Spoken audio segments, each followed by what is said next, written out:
ازدیین افرینا داگرگیری کل لالشا نورانی جشن جمعه پیروز کرن به رو رسمه که جالیه یکیتیا ازدیان و لشهبایه هاتن پیشوازی کرن. جواکا ازدیج بو پیروز کرنا جشن جمعه شش جوت مهج چار آلین جیهانه بره خود دن لالشا نورانی و دانزده جوت مهجی ودگرن. ای سال هجمارک شمالباتن ایزدیین افرین جیب هفکاریا یکیتیا ایزدیان چون لالشه و بره و رسمه که هاتن پیشوازی کرن. حیشتی و سه کس درباس بون ام وقت وفدکی گرسهی به هفرا ام درباس بون و افجار یکی بروسیجی یعنی ام سپاسیه که پرومزن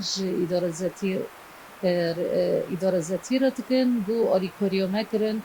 و دمل دندو جی بروسیجی آلی کاریو مکرن تو اصلنگی قد نبون تحرهی لاده جی و بروسیجی ام ششی میه حج هاتا فکرن ام وك هيرو ملتي عفريني ام بركي خوشبون اف جوري يكي مثلا وك الشخص جوري يكي درباز بن او خون خيال بجمرا بو از درباسي حاجة خالة لشر نوراني ببن براسيجي يعني نبس حاجة نبس زيارته ام كونن بيجن جواركي ديروكية معبدي يكمين ايقو دهندري في قردوني دو جبوهم ميرو ملائكوها تشيكرن هفسروکا یکیتیا ازدیین افرینه مریم جندو دیار دکه کو ازدیین افرینه بزحمتی خوگهاندن لالشه.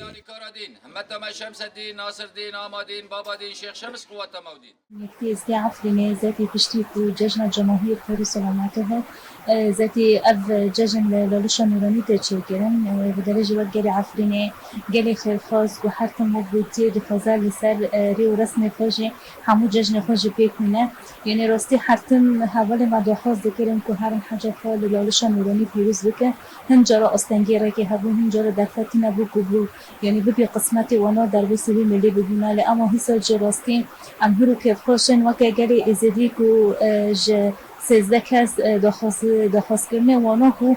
دخواستن هرم در باسی لالشه ببن به سال حج خالبر پیروز بکن یعنی راستی دمی اب حوالو جی یعنی سر نت دخوازی وانا راستی یعنی هنه که خوده بوان جبو علی کار جبه ملی شهبان در باسی حج لالشه خان نورانی بون کردین ازدی سالانه جشن جمعه بجوشک مزن پیروزکنو هیوین خواه جبو پیش روژک اوله و آرام دهونن.